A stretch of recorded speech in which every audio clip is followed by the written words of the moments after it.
ప్రార్థన చేసి మొదలు పెడదాం. ఓం గురు బ్రహ్మ గురు విష్ణు గురుదేవో మహేశ్వర గురు సాక్షాత్ పరబ్రహ్మ తస్మై శ్రీ గురవే నమః. ఓం అన్నాదో శ్రీ జగన్నాథ మద్గురు శ్రీ జగద్గురు మమాత్మ సర్వభూతాత్మ తస్మై శ్రీ గురవే నమః. ఓం అఖండ మండలాకారం వ్యాప్తం ఏన చరాచరం తత్పదం దర్శితం ఏన తస్మై శ్రీ గురవే నమః. శ్రీమతి ఏకైక గురువు ఆధ్యాత్మిక సామ్రాజ్య చక్రవర్తి శతాధిక గ్రంథకర్త హిందూ జ్ఞానధర్మ ప్రదాత సంచలనాత్మక రచయిత త్రైత సిద్ధాంత ఆదికర్త శ్రీ శ్రీ శ్రీ ఆచార్య ప్రబోధానంద యోగేశ్వర్ల వారిచే రచించబడిన పరమ పవిత్ర పరిశుద్ధ ప్రథమ దైవ గ్రంథము త్రైత సిద్ధాంత భగవద్గీత. మనము కర్మయోగం అనే అధ్యాయం చెప్పుకుంటా ఉన్నాము. పోయిన వారం 5వ శ్లోకం వరకు చెప్పుకున్నాము. ఈరోజు 6వ శ్లోకం చెప్పుకుందాము. కర్మేంద్రియాణి సంయమ్య యాస్తే మనసా స్మరన్ ఇంద్రియార్థాన్ విమూఢాత్మా మిథ్యాచారస్స ఉచ్యతే. ఈ శ్లోకము బ్రహ్మయోగము జీవాత్మ రెండిటి గురించి తెలియజేస్తుంది. కర్మేంద్రియముల పనులను నిగ్రహించి జ్ఞానేంద్రియముల యొక్క విషయాలను స్మరించు వానిని మూఢాత్ముడు అంటారు అని ఇక్కడ తెలియజేస్తా ఉన్నాడు భగవంతుడు. మన శరీరంలో కర్మేంద్రియాలు మనసు ఇచ్చే ఆదేశాలను అనుసరించి పనులు చేస్తూ ఉంటాయి. అవి కాళ్ళు, చేతులు, నోరు మరియు రహస్యంగా ఉన్నటువంటి 2 మొత్తం కూడా 5 ఉన్నాయి. ఈ 5టిని కదలకుండా ఉండేటట్లుగా చేసి బ్రహ్మచారం చేస్తున్నట్లుగా పైకి కనిపిస్తూ ఉంటాడు. లోపల ఏం చేస్తూ ఉంటాడు అంటే జ్ఞానేంద్రియ విషయాలు స్మరిస్తూ ఉంటాడు. జ్ఞానేంద్రియాలు ఏంటి? కన్ను, ముక్కు, చెవి, నాలుక, చర్మం. వీటి ద్వారా వచ్చే విషయాలు ఉన్నాయే వాటిని జ్ఞప్తికి తెచ్చుకుంటూ ఉంటాడు. వాటి గురించి ఆలోచిస్తూ ఉంటాడు. అలాంటిది యోగ సాధన కాదు. కాబట్టి పైపైన ఇంద్రియాలను అదుపులో పెట్టుకున్న లోపలి విషయాలు యోచించేవాడున్నాడే అట్టివాణ్ణి మూఢాచారి అని అంటారు. ఇది శ్లోకం గురించి మనకి తెలియజేస్తున్నారు. ఇక మనం ఇంకా పూర్తి ఉదాహరణ కనుక తెలుసుకుంటే స్వామివారు అందించింది శ్లోకం గురించి బాగా అర్థమవుతుంది.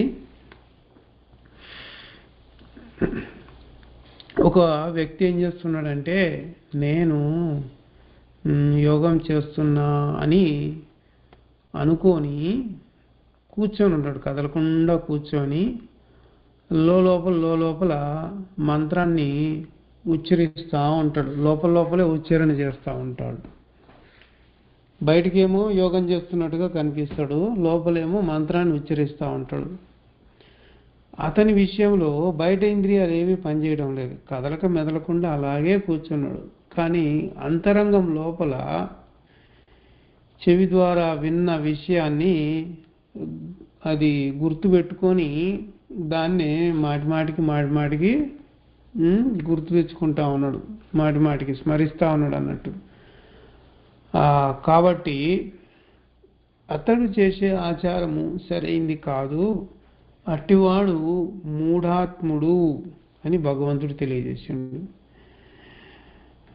అయితే కొందరు ఏమనుకోవచ్చు అంటే అదేంటి, మేము కదలకుండా కూర్చొని ప్రపంచ విషయాలు కాదు కదా స్మరిస్తూ ఉంది, దైవ సంబంధ మంత్రాన్ని కదా మేము ఉచ్చరిస్తుంది, ప్రపంచ సంబంధ విషయం అయితే మంచిది కాదు అనుకోవచ్చు, మరి మంత్రం స్మరించడం కూడా మంచిది కాదా అని అడుగుతారు అనే సందేహం అనేది వస్తుంది. దానికి జవాబు కనుక మనం చూసినట్లయితే స్వామివారు తెలియజేస్తున్నటువంటిది, మంత్రమును స్మరించినప్పుడు మాది సరైన ఆచరణని అనుకుని పొరపడుటకు అవకాశం ఉంది. కాబట్టి ఈ శ్లోకంలో భగవంతుడు ప్రత్యేకించి చెప్పాల్సి వచ్చింది అని అంటున్నాడు. ఇప్పుడు ఇంద్రియార్థ విషయములు అని మనకి శ్లోకంలో తెలియజేశాడు కదా. ఏమన్నాడు? ఇంద్రియార్థాన్ అన్నాడు. అంటే ఇంద్రియార్థ విషయము అని అన్నప్పుడు మనసు ద్వారా స్మరించు మంత్రము, మనసులో స్మరించే మంత్రం ఉంది కదా, అది ఎక్కడి నుంచి వచ్చింది? ఒకరోజు చెవి ద్వారా విన్నటువంటిదే మనసు జ్ఞప్తికి పెట్టుకొని ఉంది. అది దైవ సంబంధమైందే కావచ్చు, ప్రపంచ విషయమైందే కావచ్చు, అది చెవితో విన్నటువంటిదే అని గుర్తుపెట్టుకోవాలి. అట్లా ఇంద్రియాల ద్వారా వచ్చిన విషయాలు అన్నీ కూడా ఇంద్రియార్థ విషయాలే అవుతాయి. బ్రహ్మయోగం అంటేనే ఇంద్రియ విషయాలకు సంబంధం లేనటువంటిది. కాబట్టి కదలక కూర్చొని ఏ విషయమును స్మరించినా కూడా అది సరి అయిన ఆచరణ కాదు, బ్రహ్మయోగము కాదు. అందుకే మనసునందు దైవ మంత్రాన్ని స్మరించడం కంటే కూడా కదులుతూ ప్రపంచ విషయాలు ఆచరించు కర్మయోగం మంచిదని మనకు తర్వాత శ్లోకంలో భగవంతుడు తెలియజేస్తాడు. ఈ శ్లోకము అర్థమైంది కదా. అంటే ముఖ్యంగా ఇక్కడ తెలియజేస్తుంది ఏంటంటే, మూఢాచారం అనేది ఎలా ఉంటుంది, మూఢాత్ముడు అనేవాడిని ఎవరిని అని అంటారు. బ్రహ్మయోగం అంటే పూర్తి బ్రహ్మయోగంలోనే ఉండిపోవాలి. కానీ అక్కడ ఏం చేస్తున్నాడు? ఇంద్రియార్థ విషయాలను జ్ఞప్తికి తెచ్చుకుంటున్నాడు. బ్రహ్మయోగంలో కదలకుండా కూర్చుంటారు, ఇక్కడ కూడా కదలకుండా కూర్చుంటాడు.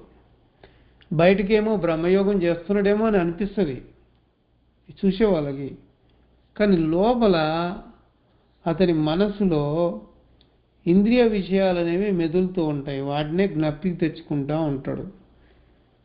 దానిలో ముఖ్యంగా మంత్రము గురించి తెలియజేశాడు.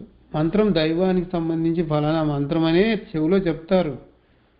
ఆ చెవిలో చెప్పిన మంత్రము కదలకుండా కూర్చొని అలా మంత్రం మీద ధ్యాస పెట్టుకుంటే, మంత్రాన్ని మాటికి ఉచ్చరించుకుంటూ ఉంటే అది బ్రహ్మయోగమేమో అని పొరపడతాడు అతడు. కానీ అది బ్రహ్మయోగం కాదు, అలా చేయరాదు. ఏ విషయ ధ్యాస లేనటువంటిదే బ్రహ్మయోగం. అలాంటి స్థితి కావాలి.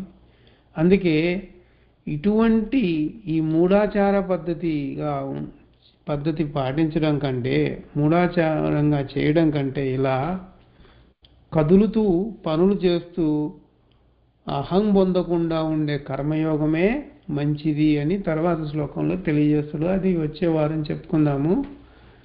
ఈరోజుకి ఇక్కడ ఆపేద్దాం, మంగళం పాడి ముగిద్దాం. ఓం మంగళము మీకు మద్గురు చంద్రమా, మంగళము మీకు మై ప్రకాశ, మంగళము చేసి మరి మృక్యద అఖిల జీవ సంఘ ఆత్మలింగ. అందరికీ ప్రబోధార్పణం. నమస్కారం.